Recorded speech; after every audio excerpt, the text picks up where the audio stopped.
As we first reported on Christmas Eve, Big Equipment in Havre suffered a devastating fire.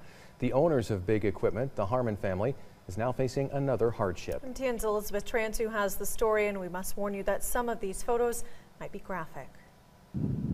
That night was probably one of the most horrifying, terrifying nights of my life. Tim Harmon didn't think life could get any worse. It's like being in a horror movie, but for real. After a car accident in September with his son and losing his business to a Christmas Eve fire. I just put a lot of my faith in God at this point, that there's better things around the corner, that anytime a chapter closes out, a new one begins. Things were looking up, but a quick trip to Conrad took a scary turn for the worse. Tim's truck had gotten stuck on the side of the road. Stepped out, and my vehicle didn't have my coat on, and guess what?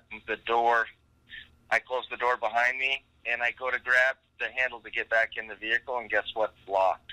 Wandering in deep snow, falling over hundreds of times in search for help. A lot of things ran through my head while this was going on, as you can imagine.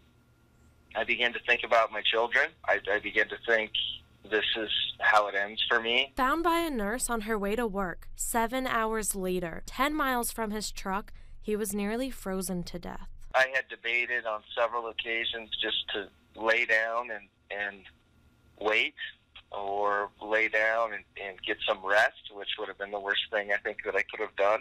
Something kept telling me, keep moving, just keep moving. Tim was rushed to Pend Oreille Medical Center and brought to Benefice in Great Falls, where he says the medical staff stepped up to save not only his frostbitten fingers, but his life.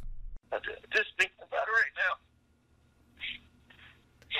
You know, I didn't think I was going to be found, at least not alive. At one point, I said a prayer that, God, look after my kids, look after my family, and forgive me for my sins. Elizabeth Transu, MTN News, Great Falls. Now, Tim will have to see the team of doctors 3 days a week for the next couple of months, but he says he's just lucky to be alive.